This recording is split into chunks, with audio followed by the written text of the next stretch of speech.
তালের বড়া, তালের লুচি বহুবার বানিয়েছেন। তাল শেষ হবার আগে এই পিঠাটা বানিয়ে নিতে পারেন। যেমন সুন্দর খেতে হয় আর নরম তুলতুলে হয়। যে কেউ খুব সহজেই বানিয়ে নিতে পারবে। যদি এটা আপনারা ২-৩ দিন পর্যন্ত রেখে দিয়ে খান তাহলে একদমই শক্ত হবে না। নমস্কার বন্ধুরা, কিচেন টেকনিকে আপনাদের সবাইকে স্বাগত। আমি মধুমিতা। আজ নিয়ে এসেছি একটা দারুণ স্বাদের রেসিপি। চলুন দেখে নেওয়া যাক। তালের পাকন পিঠের জন্য আমি এখানে একটা বোল নিয়েছি, তাতে মেজারিং কাপের ১ কাপ পরিমাণে ময়দা রয়েছে। ময়দা আপনারা সবসময় চেলে ব্যবহার করবেন। এরপর নিয়েছি হাফ কাপ পরিমাণে সুজি। যে মেজারিং কাপ মেপে আমি ময়দা নিয়েছি সেটার হাফ কাপ মেপে আমি সুজি ব্যবহার করেছি।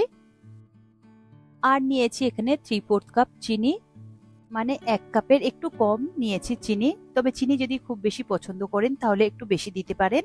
আর আমি যে চিনির মাপটা দিয়েছি সেটা একদম পারফেক্ট মিষ্টি হবে। এরপর নিয়েছি মেজারিং কাপের ১ কাপ পরিমাণে তালের পাল্প। তালের পাল্প কিভাবে বের করতে হয় সেটা আমি আগের ভিডিওতে আপনাদের সাথে শেয়ার করেছি, তাই আমি আজ আর শেয়ার করলাম না। তালের পাল্প দেওয়ার পরে এর মধ্যে দিয়ে দেব স্বাদ অনুযায়ী নুন। নুন দেওয়ার পরে খুব ভালো করে এটা স্প্যাচুলার সাহায্যে মিশিয়ে নেব। আপনারা চাইলে এটা হাত দিয়েও করে নিতে পারেন। এইভাবে আগে একবার মিশিয়ে নেবেন, দেখবেন খুব সুন্দরভাবে মিশে যাবে। যখন সুন্দরভাবে মিশানো হয়ে যাবে তারপর এর মধ্যে অল্প অল্প করে জল দেবেন। প্রথমে একসঙ্গে বেশি জল দেবেন না, তাহলে খুব বেশি পাতলা হয়ে যাবে। তাই আমি তালটা আগেই আপনাদের এই শুকনো অবস্থায় মিশিয়ে নিতে বলেছিলাম, কারণ তালটাও অনেকটাই পাতলা রয়েছে। মিশানোর পরেই আপনারা অল্প অল্প করে জল দেবেন, তাতে বোঝা যাবে যে জলটা কতটা প্রয়োজন হবে। আগে থেকেই জলটা দিয়ে দিলে খুব বেশি পাতলা হয়ে যাবে, তখন আবার ময়দা দিতে গেলে তখন তালের ফ্লেভারটাই চলে যাবে। দেখুন অল্প অল্প করে জল দিচ্ছে আর খুব সুন্দর করে মিশিয়ে নিচ্ছে। এইভাবে অল্প অল্প করে জল দিয়ে একটা পারফেক্ট ব্যাটার তৈরি করে নিতে হবে। তবে খুব বেশি পাতলা বা খুব বেশি ঘন নয়, সেটা আমি আপনাদের দেখিয়ে দেব।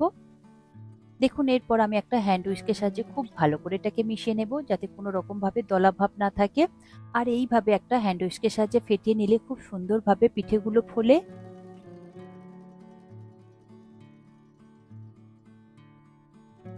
দেখুন খুব সুন্দর করে মিশানো হয়ে গিয়েছে, একদম স্মুথ হয়ে গিয়েছে, কোনো রকম দলা ভাব নেই।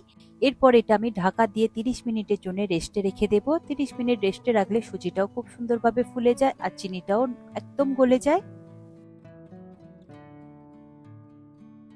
30 মিনিট পরে আমি আপনাদের ঢাকনা খুলে দেখাবো। দেখুন কত সুন্দরভাবে সেট হয়ে গিয়েছে। একটা হাতার সাহায্যে আমি এটা মিশিয়ে দেখাচ্ছি। দেখুন কত সুন্দর ঘন হয়ে গিয়েছে, তবে এটা একটু বেশি ঘন লাগছে। অল্প করে আমি একটু জল দিয়ে দেব, দিয়ে আর একটু পাতলা করে নেব, তবে খুব বেশি পাতলা করবেন না। আমি এখানে জল খুবই সামান্য ব্যবহার করেছি। খুব ভালো করে এটা মিশিয়ে নেব। ব্যাটার যদি খুব বেশি ঘন হয়ে যায় তখন পিঠেগুলো কিন্তু ভিতর থেকে একদম শক্ত শক্ত লাগবে, ফুলবে না।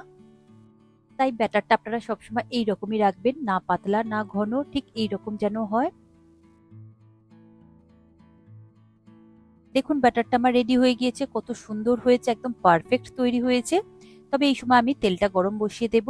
দেখুন একটা কড়াইতে আমি সাদা তেল দিয়েছি, তবে খুব বেশি তেলের ব্যবহার করবেন না। এই পিঠেতে খুব বেশি তেলের প্রয়োজন হয় না, অল্প করেই তেল ব্যবহার করবেন। দেখুন আমি খুবই অল্প ব্যবহার করেছি। তেলটা হাই ফ্লেমে খুব ভালো করে গরম করে নেবেন।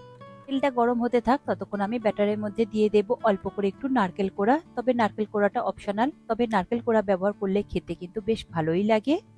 আমি অল্প করে একটু নারকেল কোড়া দিয়ে দিলাম, আর দিয়ে দিলাম হাফ চা চামচ মতন এলাচ গুঁড়ো। আর এলাচ খুব বেশি ব্যবহার করবেন না, এলাচ খুব বেশি ব্যবহার করলে তালের যে সুন্দর একটা ফ্লেভার রয়েছে সেটা নষ্ট হয়ে যায়। এরপর খুব ভালো করে এটাকে একবার মিশিয়ে নেব, তবে এখানে আর কোনো রকম জলের ব্যবহার করবেন না। সুজিগুলো খুব সুন্দরভাবে ফুলে গিয়েছে, খুব সুন্দর একদম পারফেক্ট তৈরি হয়েছে। এরপরে এটা আমি তেলে খুব সুন্দর করে ভেজে নেব, সেটাও আমি আপনাদের দেখিয়ে দেব। দেখুন ঠিক এই রকমই রাখবেন ব্যাটারটা, এর থেকে বেশি ঘন বা পাতলা একদমই করবেন না। ব্যাটার যদি পারফেক্ট হয় তাহলে এই পাকন পিঠেগুলো একদম পারফেক্ট তৈরি হবে, সফট হবে, খুব সুন্দরভাবে ফুলবে। দেখুন তেলটা খুব সুন্দরভাবে গরম হয়ে গিয়েছে, গ্যাসের ফ্লেমটাকে হাইতেই রেখেছি। এরপর ওই 1 ডাবু মতন এর মধ্যে দিয়ে দেব, তবে খুব বেশি একসঙ্গে দেবেন না, তাহলে সাইজে অনেকটা বড় হয়ে যাবে। আমি কিন্তু খুবই অল্প ব্যবহার করেছি। এই পাকন পিঠেগুলো খুব বেশি বড় বড় সাইজ হলে দেখতে খুব একটা বেশি ভালো লাগে না, ঠিক বিস্কিটের সাইজের মতন করে করবেন, ছোট ছোট করে করবেন। তেলে দেওয়ার পরে একটা চামচের সাহায্যে তেলটা এরকম উপরে দেবেন, দেখবেন খুব সুন্দরভাবে ফুলে উঠবে আর উপর থেকেও খুব সুন্দরভাবে সেট হয়ে যাবে। এরপর গ্যাসের ফ্লেমটাকে লো টু মিডিয়ামে দেবেন, দিয়ে দুটো সাইড বেশ গোল্ডেন ব্রাউন করে ভেজে নেবেন। এইভাবে তেলে ছিটিয়ে দিলে দেখবেন কত সুন্দরভাবে ফুলে ওঠে। প্রত্যেকটা পাকন পিঠে কিন্তু ফুলবে যদি এইভাবে উপর থেকে তেলের ছিটেটা দিয়ে দেন। দেখুন কত সুন্দরভাবে ফুলে গিয়েছে, কালারটাও কত সুন্দর চলে এসেছে। দুটো সাইড সুন্দর করে ভেজে নিয়েছি।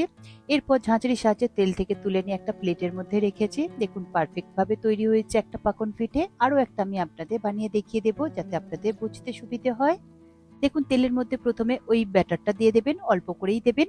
তারপর একটা চামচ দিয়ে উপর থেকে এইভাবে তেলের ছিটে দেবেন।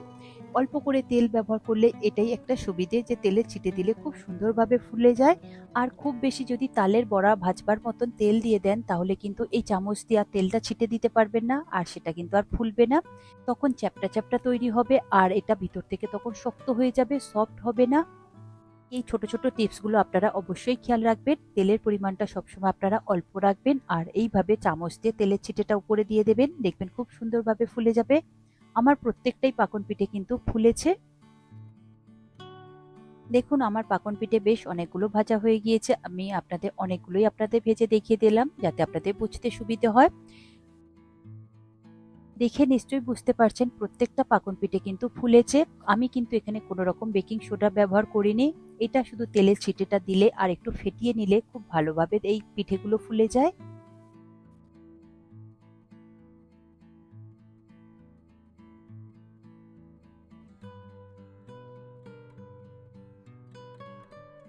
একই রকম পদ্ধতিতে আপনারা বাকি পাকন পিঠেগুলোকে ভেজে নেবেন। আমি সমস্ত পাকন পিঠেগুলো ভেজে নিয়েছি। দেখুন একটা প্লেটের মধ্যে আমি সার্ভ করে নিয়েছি। আর প্রত্যেকটা পাকন পিঠে কিন্তু ফুলেছে। আর দেখুন সাইজটা কিন্তু খুবই ছোট করেছি। খুব বেশি বড় বড় হলে চ্যাপ্টা চ্যাপ্টা হয়ে যাবে, ফ্ল্যাট হয়ে যাবে, দেখতে তখন ভালোও লাগে না, খেতেও খুব একটা বেশি ভালো লাগবে না, কারণ একটু শক্ত শক্ত হয়ে যায় ভিতর থেকে।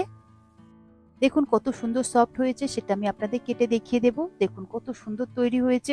দেখুন পাকন পিঠেগুলো কত সুন্দরভাবে ফুলেছে আর এতটাই সফট হয়েছে দেখুন। আর ফুলেছে বলেই ভিতর থেকে দেখুন কত সুন্দর ফাঁকা লাগছে, জালি জালি লাগছে। তালের পাকন পিঠেগুলো কিন্তু দারুণ সুন্দর খেতে হয়েছে। প্রত্যেকটা টিপস আপনারা ফলো করবেন, একদম পারফেক্ট তৈরি করতে পারবেন, প্রথমবারেই তৈরি করতে পারবেন। আর এতটাই সফট হয়েছে যে আপনারা 2-3 দিন পর্যন্ত রেখে খেলেও কিন্তু কোনো রকম ভাবে শক্ত হবে না। আর যেহেতু আমরা তালের বড়া এরকম 2-3 দিন পর্যন্ত রেখে খাই, এটাও আপনারা খেতে পারেন, কোনো রকম অসুবিধে হবে না। আর সামনেই তো জন্মাষ্টমী আসছে, গোপালকে আপনারা এই রকম একটা নতুন ধরনের পিঠে বানিয়ে ভোগ দিতে পারেন। আশা করি আজকের এই রেসিপি আপনাদের ভালো লাগলো। ভালো লাগলে অবশ্যই এই রেসিপিটি একবার বানিয়ে দেখবেন। আমার মনে হয় আপনাদের সকলেরই ভীষণ ভালো লাগবে। ভালো লাগলে কমেন্ট করে অবশ্যই জানাবেন আর লাইক শেয়ার করবার অনুরোধ রইল। চ্যানেলটি যদি সাবস্ক্রাইব করা না থাকে তাহলে সাবস্ক্রাইব করে নেওয়ার অনুরোধ রইল। আজ তাহলে এই পর্যন্ত, আবারও দেখা হবে অন্য কোনো দিন অন্য কোনো রেসিপির সাথে। সবাই ভালো থাকবেন, সুস্থ থাকবেন আর ভিডিওটি পুরো দেখার জন্য অসংখ্য ধন্যবাদ।